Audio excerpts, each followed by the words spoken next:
안녕하십니까. 10월 큐티 세미나를 시작하도록 하겠습니다. 자, 기도하고 시작하도록 하겠습니다. 사랑과 은혜가 풍성하신 하나님, 오늘도 저희 함께 10월 큐티 세미나를 진행할 수 있게 해주시니 감사합니다.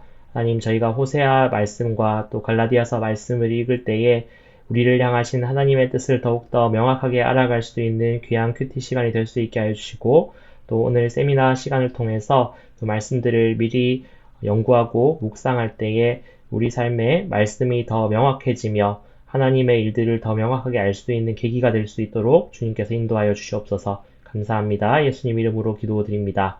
아멘. 네, 오늘 내용 한번 보도록 하겠습니다. 10월 저희 큐티 본문은 호세아서와 갈라디아서입니다. 네, 호세아서는 구약 소예언서입니다. 저자는 당연히 이제 호세아고, 이 호세아는 호슈아, 예호슈아 하면 이제 하나님이 구원하시다, 여호수아랑 같은 어원이죠. 그리고 이게 나중에 예슈아 해서 예수 그리스도의 어원이 되기도 합니다. 그래서 이 히브리어 호슈아는 이제 구원하다라는 뜻이 있고, 이 선지자는 북이스라엘 여로보암 2세 때 주로 활동을 한 것으로 보입니다. 사마리아 베델 같은 북이스라엘 지역에서 말씀을 선포하였습니다. 그래서 이 호세아의 신학적 강조점은 좀 중요한 내용들이 좀 나오는데요. 호세아 선지자의 가정이 좀 특이합니다. 음란한 아내를 하나님의 명예에 의해서 맡게 되고, 그리고 세 자녀를 낳는데, 이 가정의 내용들이 하나님이 이스라엘을 향한 그 마음에 대한 상징적인 내용들을 담고 있습니다. 그것은 좀 이따가 한번 보도록 하고요. 그리고 이 호세아는 전체적으로 하나님의 심판에 대해서 굉장히 많이 강조하면서도 또 하나님의 회복에 대해서 이야기를 하고 있습니다. 그래서 구조가 좀 크게 두 번 반복되는데 3장에서 10장까지 하나님의 그 심판과 진노에 대한 내용이 나오고 11장에서 또 회복에 대한 이야기가 나왔다가 다시 12장에서 13장에서 중요한 내용을 한 번 더 반복을 하게 됩니다. 심판에 대해서 중요하게 한 번 더 반복하고 14장에서 다시 한번 이스라엘의 완전한 회복을 이야기하고 있습니다. 그래서 전체적인 구성이 이렇게 구성이 됩니다. 네, 1에서 3장까지가 호세아의 가정, 1에서 2장까지로 보기도 하고 3장까지를 이제 고멜과의 이야기로 보기도 하는데 약간씩 차이가 있을 수 있지만 네, 기본적으로 틀은 이렇다고 볼 수 있습니다. 네, 그래서 호세아에 나타나는 상징이 있는데요. 호세아가 이제 남편이고 고멜이라는 음란한 여인을 아내로 맡게 됩니다. 이 고멜은 음란한 여인이라고 이제 나와 있는데 이게 단순히 그냥 성적인 내용이 아니라 이스라엘이 종교적으로 하나님 앞에서 타락해서 우상을 섬기게 되는 그것을 이제 불륜의 대상으로 보는 거죠. 그래서 두마음이라고 얘기를 또 하고 있습니다. 그래서 바알이라든지 그들이 섬기고자 했던 우상, 물질, 그리고 이 이스라엘은 또 곧 교회가 될 수도 있겠죠. 이런 교회 안에서도 우리가 두마음을 품어서 우상을 섬기는 그런 태도가 분명히 있을 수 있다는 것입니다. 하나님께서는 이 고멜을 일부러 아내로 삼으라고 합니다. 왜냐하면 하나님께서 우리의 부족함에도 불구하고 우리를 사랑하셨던 이 모습을 나타내는 상징적인 의미인데요. 그래서 끝까지 포기하지 않으시고 계속해서 데리고 오라. 간음을 저질러서 다른 남자와 살고 있더라도 데리고 오라. 이런 이야기들이 계속 나오고 있습니다. 그래서 이 자녀를 3명을 낳게 되는데 첫째 아들이 이제 이스라엘인데 이스라엘이 원래 이렇게 흩어버리다라는 뜻이 있고 여기서 파생된 단어가 이제 씨를 뿌리다라는 단어가 있습니다. 이제 중의적 의미가 같이 들어있는 거죠. 그래서 이스라엘이 있고 둘째 딸이 루하마입니다. 루하마는 긍휼히 여기다라는 뜻인데 히브리어로 로가 붙으면은 이제 not 부정의 의미입니다. 긍휼히 여기지 않겠다. 내가 더 이상 백성들을 긍휼히 여기지 않겠다라는 뜻이 루하마라는 이름이고 셋째 아들이 다시 로암미입니다. 암미는 이제 나의 백성이라는 하나님의 소유격 백성이라는 의미인데 로암미 하면 마찬가지로 뭘까요? 백성이 아니다. 너희는 더 이상 내 백성이 아니다. 이렇게 이름을 붙이는 거죠. 이렇게 얘기를 하면서 이스라엘의 상황에 대해서 이야기를 하고 있고 여기서 끝나느냐? 그렇지 않고 나중에 이스라엘을 흩어버리는 심판의 상징으로 쓰지 않으시고 씨를 뿌려서 회복하게 하실 것에 대해서 이스라엘을 얘기하시고 로루하마에서 루하마로 긍휼히 여기고 또 내 백성이 로암미였다가 다시 암미로 내 백성으로 이렇게 바뀌는 것들을 또 말씀에서 우리가 볼 수 있게 됩니다. 그래서 이게 호세아서의 굉장히 중요한 상징적인 의미라고 볼 수 있습니다. 그리고 한 가지 더 나오는 것은 이제 여러 가지 지명이나 지파의 이름들이 나오는데요. 이게 좀 상징적입니다. 북이스라엘의 수도가 바로 사마리아고 또 길갈과 베델이 있는데 여로보암 1세가 금송아지를 세웠던 곳이죠. 주요 도시입니다. 길갈과 베델이 나오고 그 다음에 에브라임이라는 이름이 계속 나오는데 에브라임이 북쪽 이스라엘에서 제일 크고 인원이 많은 지파였습니다. 그래서 대표되는 이름들이 나올 때 뭐 에브라임이라고 했다가 사마리아라고 했다가 이스라엘이라고 했다가 이렇게 여러 이름들을 번갈아 가면서 쓰는데 다 북이스라엘 지역을 가리킨다 이렇게 생각하시면 될 것 같고 남유다도 이제 주로 이제 이스라엘에 대해서 얘기하지만 가끔 남유다 이야기들도 나오는데 남유다, 예루살렘, 뭐 그 다음에 기브아나 라마 같이 베냐민 지파의 도시들 그리고 유다 혹은 베냐민 이렇게 이름이 직접적으로 지파의 이름이 나오기도 합니다. 그러면 이 이름들이 좀 상징성을 갖고 있구나. 그냥 유다 지파만 얘기하는 게 아니라 남유다 왕국 전체를 얘기하는 거구나. 이렇게 이해를 하시면 되겠습니다. 자, 호세아 내용을 한번 보시면 이렇게 나오고 있죠. 여로보암이 이스라엘 왕이 된 시대라고 시대적 상황을 분명히 얘기를 하고 있습니다. 이 여로보암은 여로보암 1세가 아니고 이스라엘의 후반기에 나오는 여로보암 2세입니다. 그래서 여호와께서 호세아에게 말씀하시는데 음란한 여자를 맞아 음란한 자식들을 낳아라. 이 나라가 여호와를 떠나 크게 음란함이니라 하시니 이게 상징적인 의미라는 것을 보여주죠. 이스라엘이 우상 숭배한 모습을 성적인 타락과 같이 연결시켜서 이야기를 하고 있다는 것입니다. 그래서 첫째 아들의 이름은 이스르엘, 둘째 딸의 이름은 로루하마, 셋째 아들의 이름은 로암미 이렇게 지으라고 얘기를 하고 있습니다. 그러면서 이야기가 나오죠. 여기 이제 이스라엘이 피를 예후의 집에 갚으며 이러는데 이스라엘 평원에서 전쟁 이렇게 전투를 벌였습니다. 그래서 굉장히 좀 안 좋은 그런 상황들이 있는데 그래서 북이스라엘에서 굉장히 안 좋은 의미 북이스라엘 왕들이 무고하게 흘렸던 그런 잘못된 전쟁들 이런 걸 상징하는 게 이스라엘 평지라는 거예요. 그래서 이 이스라엘 평지를 상징하기도 하고 중의적인 의미로 이제 흩어버리다, 씨를 뿌리다 이런 의미가 이스라엘에 있다는 거예요. 그렇기 때문에 이스라엘의 잘못된 점들을 내가 얘기를 하고 너네 이제 흩어버릴 거야 이런 의미에서 이름을 이스라엘이라고 지었다는 거죠. 네. 다시 한번 이 상징 도표를 보시면 이렇게 됩니다. 네. 호세아와 고멜이 결혼했고 거기서 이스라엘, 로루하마, 로암미가 나왔는데 이 하나하나가 다 상징적인 의미들이 있다는 것이죠. 네. 그래서 다시 이제 2장으로 넘어가면은 어머니와 논쟁하라 라고 합니다. 여기서 어머니는 이제 고멜을 상징하는데 잘못됐다는 거예요. 이들의 이 육체적인 어머니를 막 무시하라 이런 의미가 아니고 성적인 타락을 일으킨 그러니까 우상 숭배를 함으로 이스라엘을 잘못된 길로 가게 만드는 그것과 논쟁을 하라는 거예요. 그래서 거기서 음란을 제하고 음행을 제하라 라고 이야기를 하고 있습니다. 그러면서 여기서 사랑하는 자는 이제 우상이죠, 우상.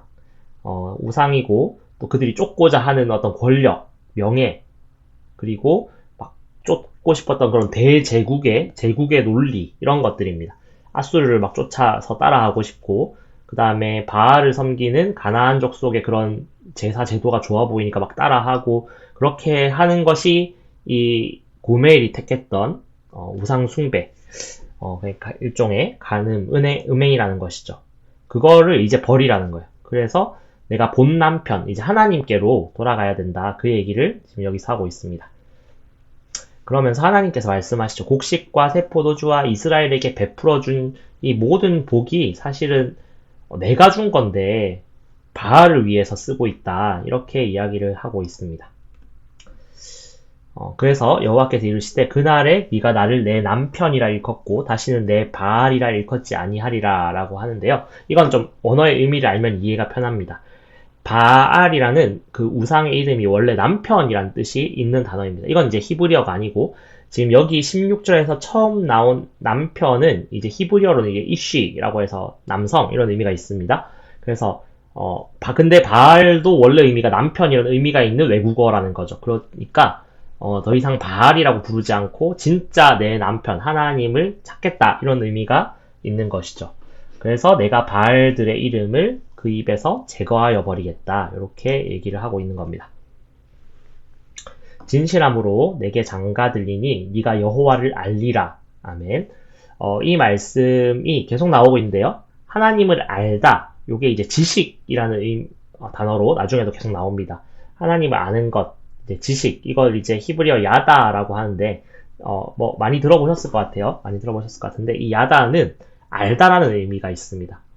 근데 단순히 그냥 저 사람 좀 알아 이게 아니고 남녀 간의 깊은 관계, 사랑하고 관계를 맺는 그 관계까지도 이제 야다라고 하는 거예요. 그래서 하나님에 대한 지식이 굉장히 중요한 주제 중에 하나인데 그냥 하나님 알아요 이게 아니라 마치 부부 간의 관계를 맺듯이 그 사람에 대해서 잘 아는 것, 그것을 이제 야다, 지식이라고 합니다.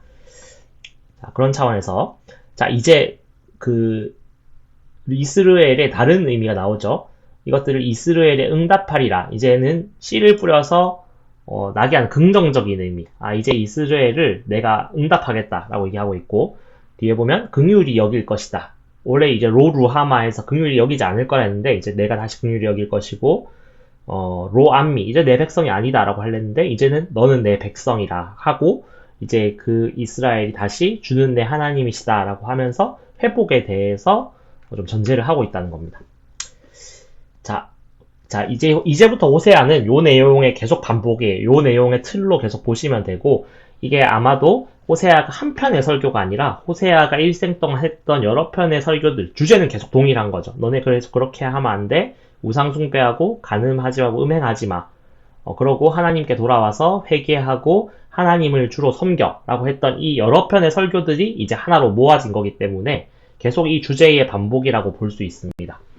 그래서 타인의 사랑을 받아 음녀가 된 그 여자를 사랑하라. 그 고멜의 사건이 떠오르죠. 고멜이 음행을 저지르고 다른 남자한테 가서 살고 있는데 그냥 단순히 음행만 저지른 게 아니라 뭔가 경제적인, 금전적인 빚까지 진 것 같아요. 그래서 이 고멜을 데리고 오려면 호세아가 돈까지 지불해야 되는 그런 상황으로 보입니다. 나를 배신하고 버린 여자가 뭐가 좋다고 돈까지 주고 찾아옵니까? 그런데 호세아는 그렇게 한다는 거죠. 그렇게 하는 것이 마치 하나님의 사랑과 같다는 거예요. 그래서 포기하지 않으시는 하나님을 마치 상징하는 듯한 호세아의 행동이 나오고, 그래서 보면 은 15개와 보리 한 호멜 반으로 나를 위하여 그를 샀다 라고 얘기를 하고 있습니다. 그리고 더 이상 음행하지 말라 이렇게 얘기를 하고 있죠. 그러고 이스라엘 자손들이 많은 날 동안 왕도 없고 지도자도 없고 제사도 없고 주상도 없고 에봇도 없고 드라빔도 없이 지내다가 모든 종교 정치적 활동이 멈추는 시대, 이걸 이제 포로 시대라고 합니다. 이 북이스라엘 왕국이 망하고 남유다 왕국까지 이제 망하면서 이제 이스라엘의 포로 시대가 열리는데, 북이스라엘 같은 경우 좀 더 빠르죠. 아수르에게 점령당하면서 여러 군데로 막 흩어지고 그 다음 혼혈 정책에 의해서 막 피가 섞이고 이런 일들이 일어나는데, 그런 기간 동안 왕도 없고 지도자도 없고 제사장도 없는 그런 굉장히 혼돈의 시대를 맞게 됩니다. 그 포로 시대인데 그 포로 시대에 대한 상징이라는 거죠. 자, 그러나 하지만 이것으로 끝이 아니라 하나님 여호와와 그들의 왕 다윗을 찾고 마지막 날에는 하나님을 경외함으로 하나님의 은총으로 나아가리라 라고 또 예언을 하고 있습니다. 아까 했던 얘기 또 나오죠. 진실도 없고 인애도 없고 하나님을 아는 지식이 없다. 하나님을 그 학문적으로 잘 모른다, 성경적으로 잘 모른다 이런 내용이 아니고 하나님과 인격적으로 더 이상 교제하지 않는다라는 얘기입니다. 마찬가지죠. 내 백성이 지식이 없으므로 망하는도다. 하나님을 알지 못하니까 망한다는 거죠. 그리고 그들은 번성할수록 내게 범죄한다. 이 호세아가 이 선포를 하던 여로보암 2세의 시대는 그 다윗 시대 이후로 이제 남북 유다가 갈라진 이후로 최대의 전성기를 누리고 있었던 북이스라엘의 최대 전성기라고 할 수 있습니다. 그래서 여로보암 2세 때는 굉장히 잘 살았는데 오히려 잘 살면 잘 살수록 범죄하고 있다. 하나님께 문제를 일으키고 있다. 이 얘기를 하고 있는 것입니다. 자, 이스라엘 너는 음행하여도 유다는 죄를 범하지 못하게 할 것이 너희는 길갈로 가지 말며 베다인으로 올라가지 말며. 물론 다 잘못하고 있는데 북이스라엘이 조금 더 잘못하고 있었죠. 그러니까 북이스라엘 음행을 남유다 왕국은 더 이상 따라하지 말라라고 하는데 이 중간에 이제 여기선 벳아웬이라 돼 있는데 이 벳아웬에 대해서 학자들이 조금 의견이 나뉘긴 합니다. 벳엘과 같은 곳이다, 좀 다른 곳이다 이렇게 하는데 벳엘과 같은 곳으로 보는 학자들이 많이 있습니다. 그래서 베델이라고 봤을 때 길갈과 베델은 여로보암 1세가 금송아지를 세워서 이스라엘 백성들이 막 이렇게 그 예루살렘 성전으로 가지 못하도록 막게 되는 우상 숭배의 요지가 되는 곳입니다.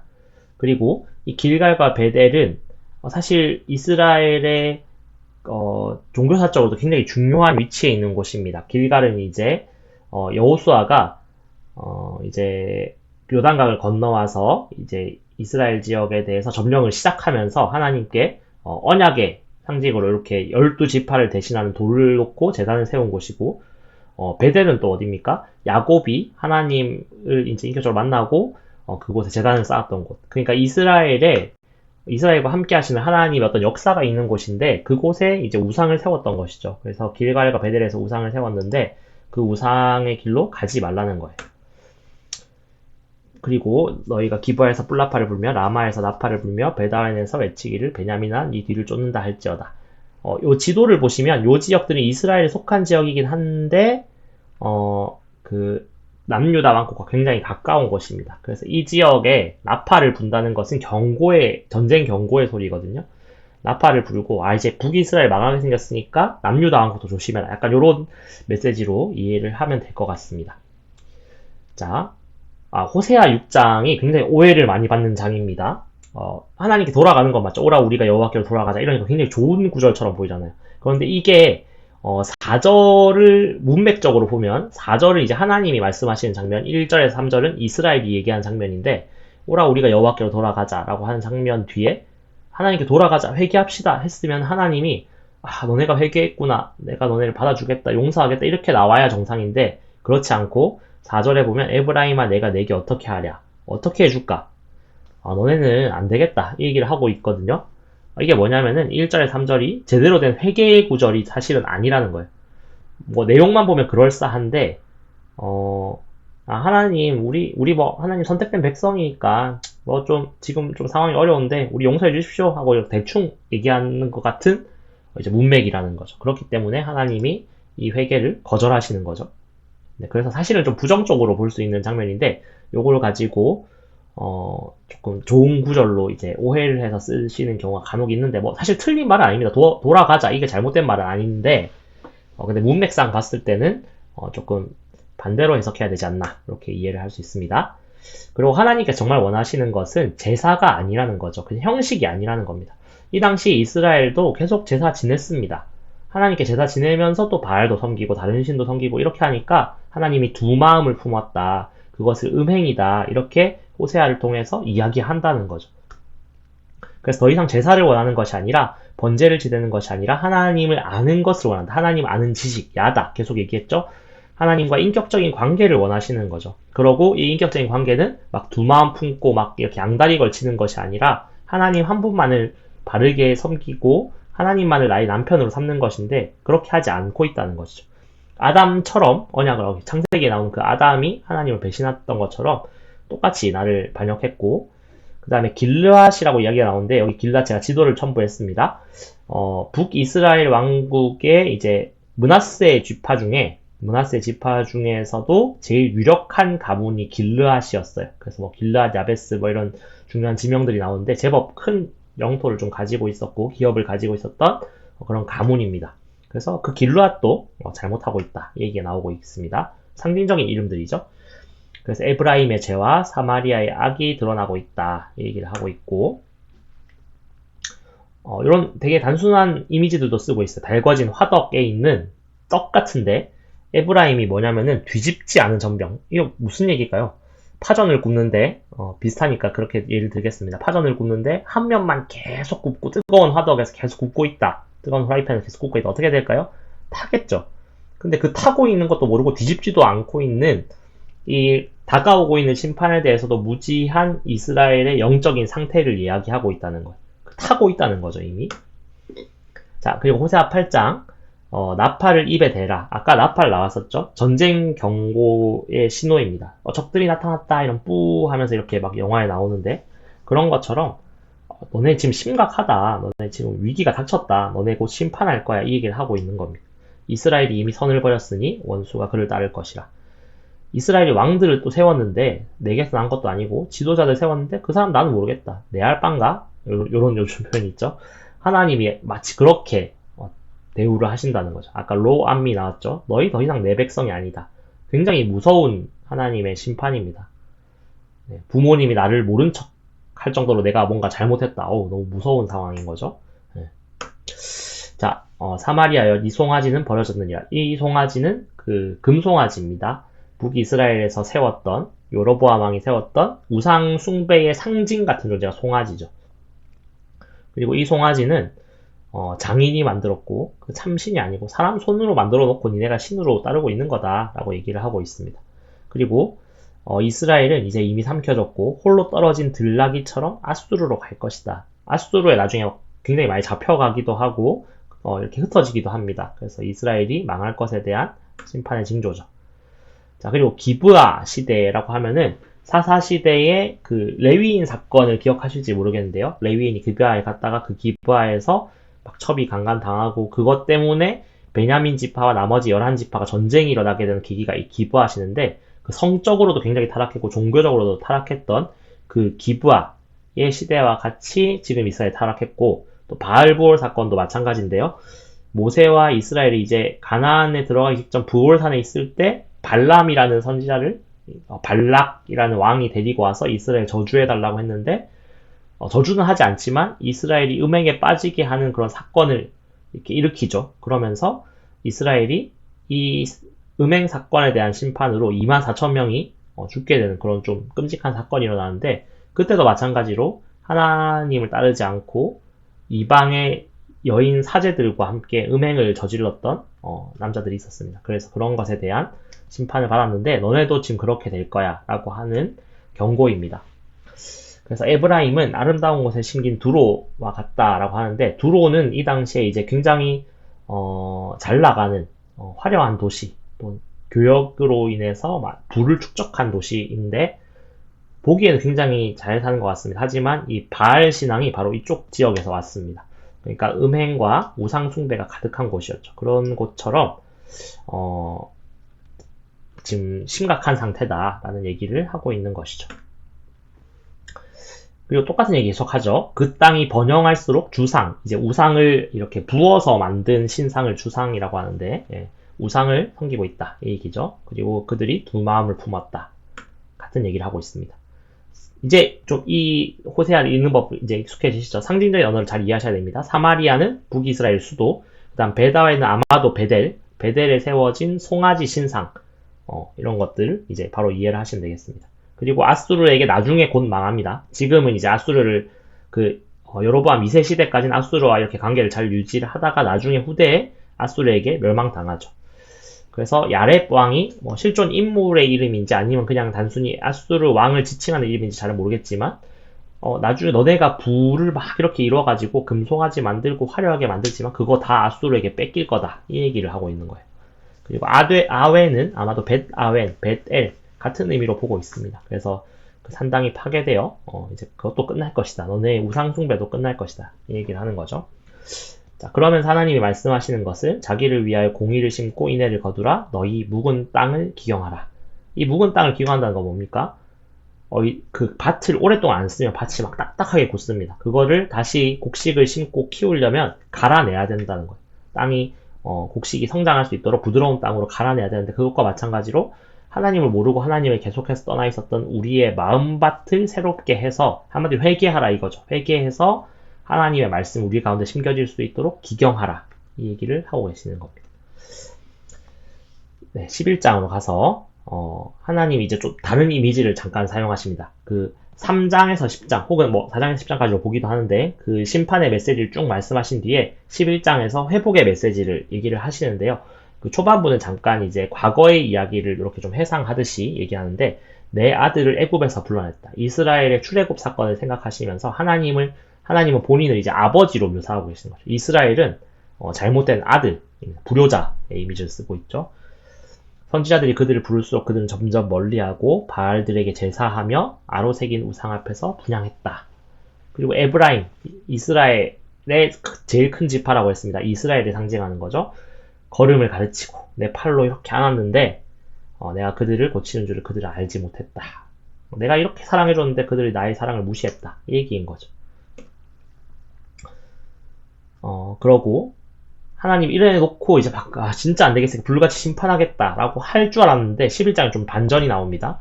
에브라임이여 내가 너를 어찌 놓겠느냐, 이스라엘이여 내가 어찌 너를 버리겠느냐, 내가 어찌 너를 아드마같이 놓겠느냐, 어찌 너를 스보임같이 두겠느냐라고 합니다. 소돔과 고모라 사건 있죠. 아브라함과 롯 시대에 소돔과 고모라가 멸망할 때 같이 멸망했던 그 주변에 있는 작은 도시가 아드마와 스보임이라는 도시입니다. 죄로 인해서 심판받은 도시죠.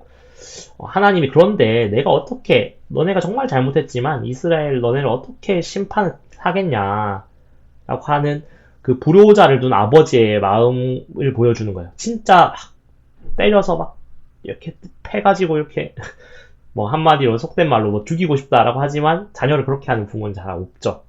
네. 그렇게 화가 나지만 너네가 돌아왔으면 좋겠다. 이 얘기 하나님의 진짜 속마음을 사실은 이야기하고 있는 장입니다. 자, 그러면서 야곱의 이야기를 하죠. 모태에서 그의 형의 발 뒤꿈치를 잡았고 또 힘으로는 하나님과 겨루되 천사의 겨루어 이기며 울며 그에게 간구하였으나, 그러면서 베델의 이야기를 합니다. 베델에서 사실은 그 모든 것이 다 소망이 다 무너진 것 같은 상황에서 야곱이 하나님을 붙잡았고 하나님이 그에게 복을 주시고 야곱이 거기서 제단을 쌓았던 곳, 하나님과의 사랑이 있었던 곳, 하나님의 그 돌보심이 있었던 곳이 베델인데, 그곳에서 지금 우상 숭배를 하고 있지만 그 과거에는 하나님이 야곱을 만나 주었던 그 장소 베델, 야곱의 이야기를 하면서 이스라엘이 다시 돌아오기를 다시 한번 이야기를 하고 있죠. 똑같은 이야기입니다. 에브라임이 자기를 위하여 막 우상을 부어 만들었고 막 송아지에 입을 맞추고 했는데 그거 다 쓸데없는 거라는 거. 그러고 나 외에는 이스라엘의 구원자가 없다. 광야 마른 땅, 하나님이 광야에서 이스라엘 인도하셨죠. 아무것도 없던 그 척박한 곳에서 내가 너를 인도했는데 배가 부르고 등 따시고 하면 이제 뭐 이렇게 옛날 생각 안 한다 뭐 이런 얘기를 하죠. 마찬가지죠. 이스라엘이 배가 부르니 그들의 마음이 교만하여 이로 말미암아 나를 잊었다 라고 하나님이 얘기하시는 거죠. 그래서 내가 분노한다는 거예요. 새끼 잃은 곰같이 표범같이 내가 분노하고 있다. 이런 얘기를 하고 계시고, 내게 왕과 지도자들을 주소서. 이스라엘이 그 과거에 저질렀던 사실 잘못이죠. 사무엘 시대에 왕을 뽑아달라고 막 했던, 하나님은 더 이상 우리의 왕이 아니십니다. 왕을, 진짜 인간 왕을 주세요 했던 것처럼 지금도 여전히 그렇게 하고 있는데, 너를 구원할 자 곧 네 왕이 어디 있냐, 너네를 진짜 구원해줄 왕이 어디 있냐, 그게 사실은 나밖에 없다. 너네를 구원할 사람은 나밖에 없다. 이 얘기를 13장에서 하고 있습니다. 14장 다시 한번 호세아가 하나님 여호와께로 돌아오라. 여기서 이제 진실된 내용이죠. 그러고 입술의 열매를 주님께 드려라. 불의를 제거하고 입술의 열매를 하나님께 드려라 라고 하고 있습니다. 아수르의 구원을 의지하지 아니하며 말을 타지 않는 그 군사력, 힘으로 되지 않는다는 거예요. 아수르의 구원, 외교력을 의지하지 않는다는 거죠. 그리고 우리 손으로 만든 다른 신들을 의지하지 않겠다라고 합니다. 그러고 하나님만을 의지하라 라고 얘기를 하고 있습니다. 그렇게 하면 어떻게 될 것인가? 하나님이 이스라엘의 이슬이 되어주겠다는 거. 이건 이스라엘 상황을 아셔야 됩니다. 이스라엘은 그 강우량이 그렇게 많지 않습니다. 그렇기 때문에 어떤 것으로 농사를 좀 많이 짓게 되는가? 농사에 제일 중요한 것 중에 하나가 이슬입니다. 이슬. 아침에 맺히는 그 이슬에 의해서 농작물들이 자랄 수 있다는 거예요. 그렇기 때문에 하나님이 이스라엘의 이슬이 되어주신다는 것은 하나님이 너네를 계속해서 보호하시겠다라는 거죠. 그리고 백합화, 레바논 백향목, 강남나무, 레바논 백향목, 푸른 잣나무, 좋은 거 다 나오고 있습니다. 이스라엘이 마치 그것과 같이 풍성하고 아름답게 회복될 것이다. 이 얘기를 하고 있는 것입니다. 자, 이제 갈라디아서 좀 간단하게 설명하겠습니다. 갈라디아서는 신약 바울 서신입니다.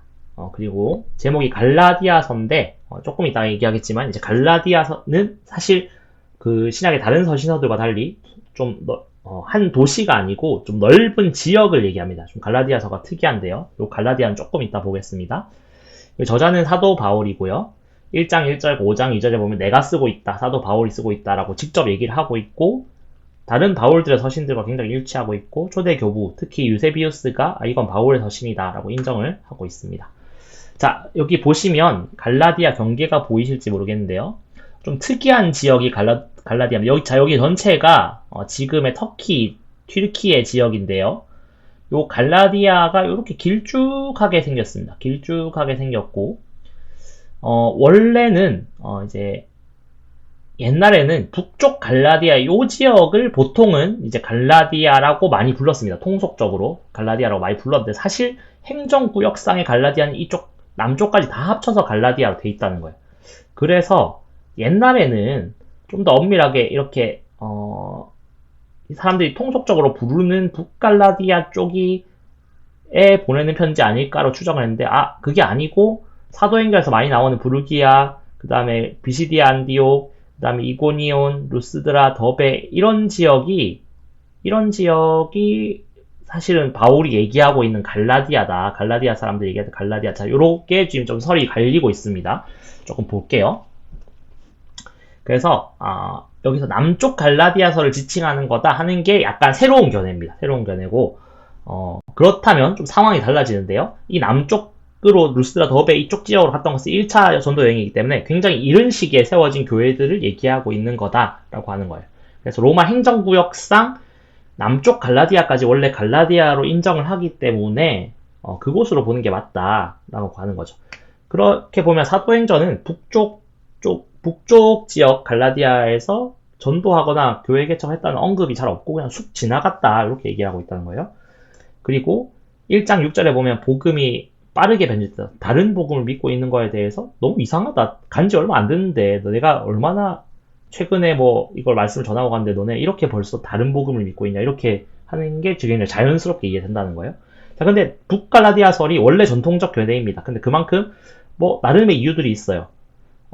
전통적으로 갈라디아 북쪽 지역을 원래 그 소아시아 중앙 고원 지역이 갈라디아였는데 나중에 행정구역을 짜다 보니까 남쪽까지 포함이 됐다는 거예요. 그래서 대부분의 사람들은 갈라디아 하면 북갈라디아 지역을 통속적으로 생각했다는 거예요. 그래서 아마 사도 바울도 똑같았을 텐데 그러면 북갈라디아가 맞지 않냐. 2, 3차 전도 여행 중에 뭐 자세하게 사도행전에서 언급하고 있지 않지만 방문해서 교회 세웠을 수도 있지 않냐. 이거고 그리고 3장 1절에 갈라디아인이여, 이제 영어로 이제 갈라디아인인데, 갈라디아니여라고 하는 표현은 행정구역상의 갈라디아 사람들에게 잘 쓰지 않던 표현이다. 그러니까 통속적으로, 원래 전통적으로 갈라디아였던 북갈라디아 쪽 사람들이 왔다. 이렇게 이야기를 하는 두 가지 썰이 있습니다. 네, 근데 이거 엄청 중요한 건 아니고요. 네, 근데 내용을 이해할 때 있어서 조금 다르게 이해될 수 있는 부분들이 있기 때문에 시기적인 차이도 좀 있기 때문에 뭐 알아두면 좋을 것 같은데요.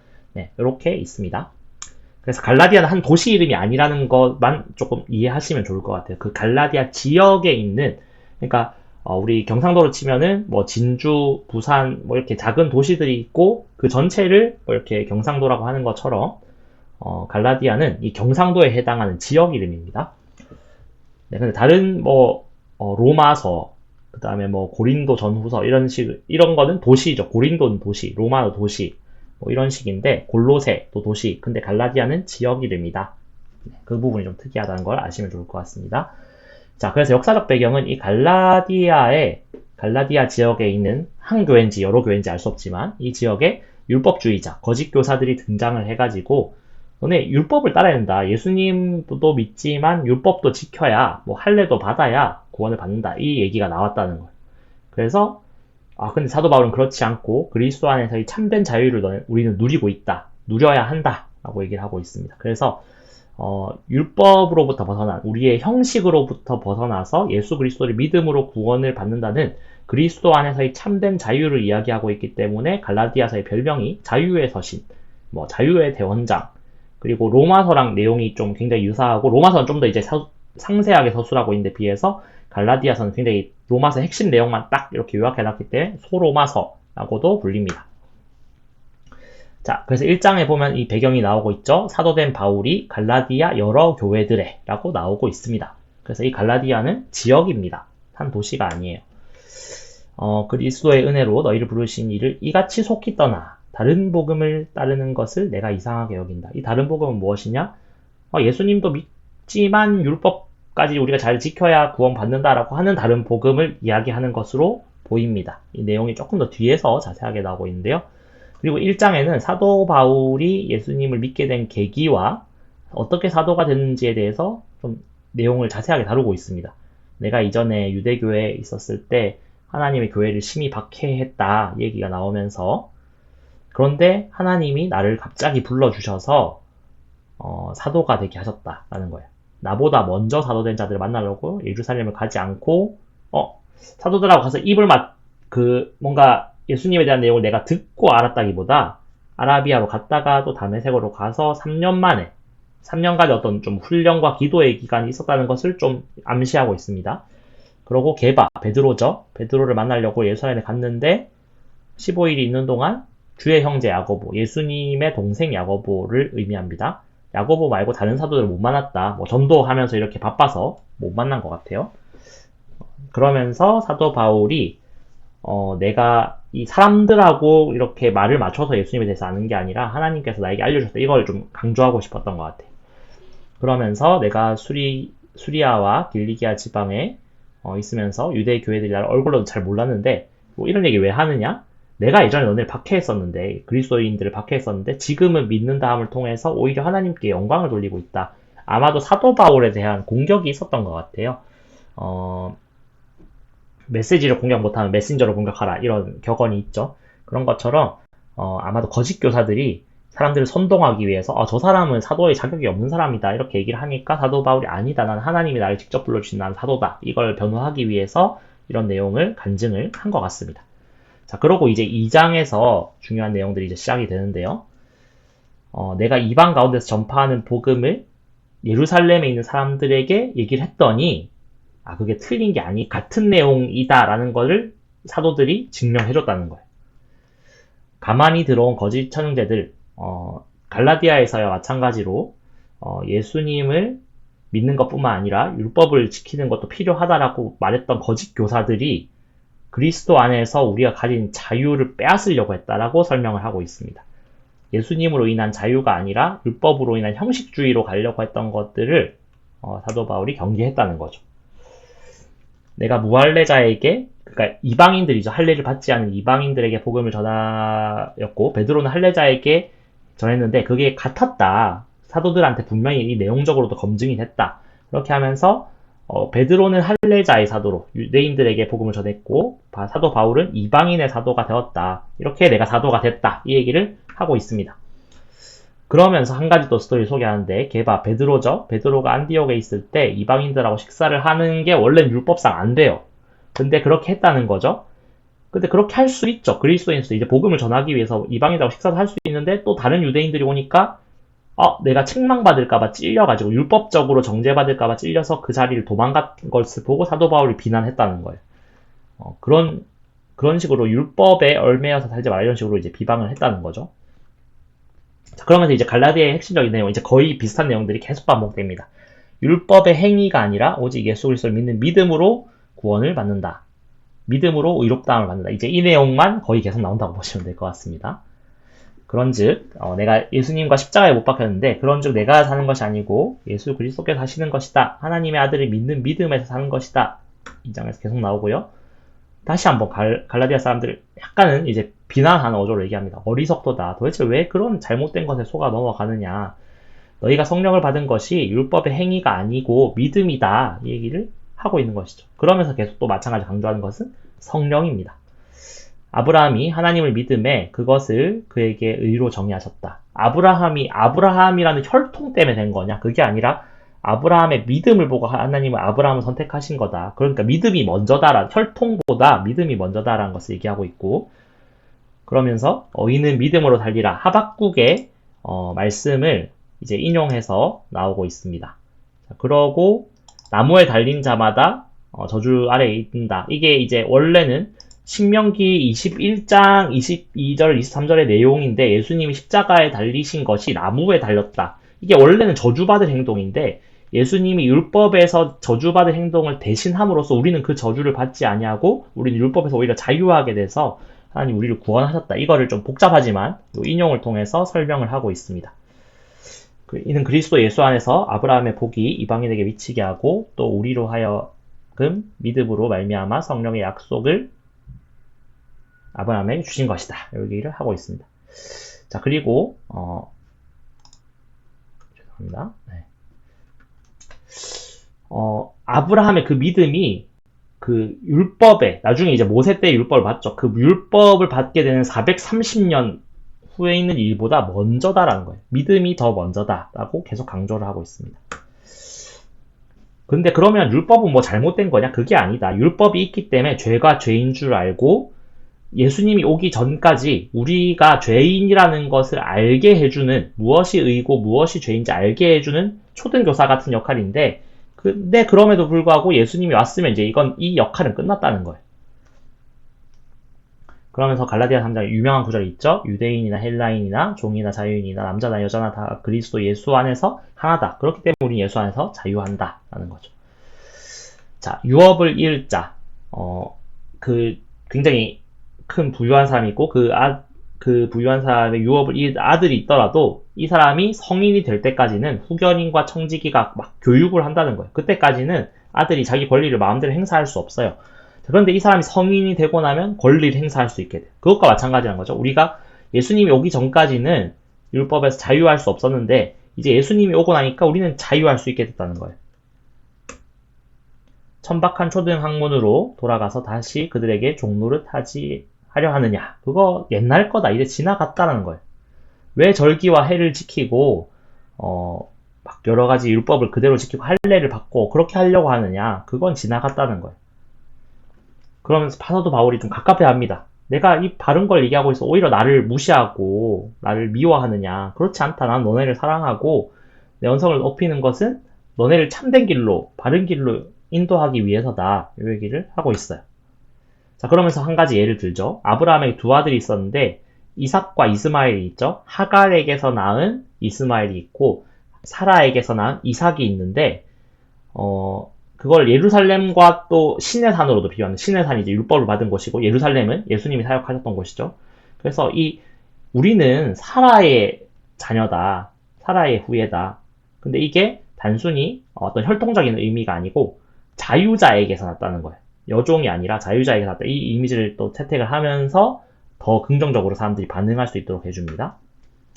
그래서 우리를 자유롭게 하려고 자유를 주셨으니 굳건하게 서서 다시는 종의 멍에를 매지 말라. 너는 더 이상 율법의 종이 아니고 예수 그리스도 안에서 자유한 존재다. 진짜 아들이다. 그러고 믿음을 따라 의의 소망을 기다린다. 라고 계속하면서 믿음 안에서의 진정한 자유를 얘기하고 있습니다. 자, 그런데 자유로 부르심을 입었는데 그 자유로 뭘 할 거냐? 자유 이제 방종하게 뭐 맘대로 살아라 이게 아니고 자유로 육체의 기회를 삼지 말고 오직 사랑으로 서로 종로를 탄다 라고 얘기를 하고 있습니다. 내가 이르노니 너희는 성령을 따라 행하라. 자유롭다고 아무렇게나 하는 게 아니라 성령을 따라서 바르게 잘 행하라는 거죠. 그러면 육체의 욕심을 이루지 않는다. 그래서 성령을 따라서 더 거룩한 삶을 살게 하는 것이 이것의 목표지, 율법을 떠났다고 해서 방종한 삶을 살게 하는 것이 목표가 아니라는 것이죠.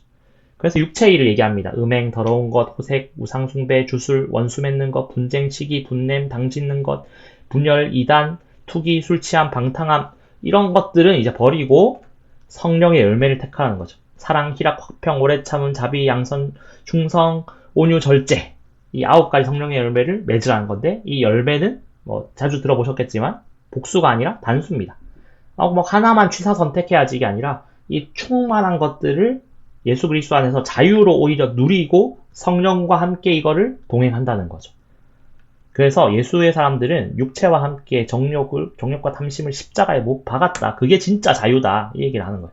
그래서 너희가 서로 짐을 지라. 서로에게 책임을 다하라는 거예요. 서로 해야 될 일들을 하면서 그리스도의 법을 성취하라 라고 얘기하고 선을 행하되 낙심하지 말라 라고 이야기를 하고 있습니다. 육체의 모양을 내려 하는 자들, 그 율법을 지킴으로써 왜 지키려고 하는가, 거짓 교사들이 왜 그런 얘기를 하는가, 좀 눈에 보이는 행실을 통해 사람들에게 좀 우위를 취하는 정도를 하려고 한다는 거예요. 그게 근데 문제가 아니라는 거죠. 육체 자랑하려고 하지 마. 너의 앞에 눈에 보이는 행실로 자랑하려고 하지 말고 예수 그리스도의 십자가만을 자랑하라 라고 하는 것이 갈라디아서의 핵심입니다. 그래서 그리스도 안에서의 참된 자유, 이 참된 자유는 방종이 아니라 어떤 율법을 좀 지켜서 좀 사람들한테 우위를 취하는 형식의 그런 바리새인 같은 자유가 아니라 진짜 자유다라고 이야기를 하고 있습니다. 네, 오늘 코티 세미나 여기까지 하도록 하겠습니다. 호세아서, 갈라디아서 좀 짧지만 또 임팩트 있는 그런 말씀인데 잘 묵상해서 유익함을 누리시기를 축복합니다. 기도하겠습니다. 사랑의 하나님, 주님께서 주신 말씀 잘 듣고 잘 묵상하며 또 한 달간 주님의 말씀에 따라서 잘 살아갈 수 있도록 주님 지혜를 허락하여 주시옵소서. 감사합니다. 예수님 이름으로 기도드립니다. 아멘. 이것으로 세미나 마치도록 하겠습니다.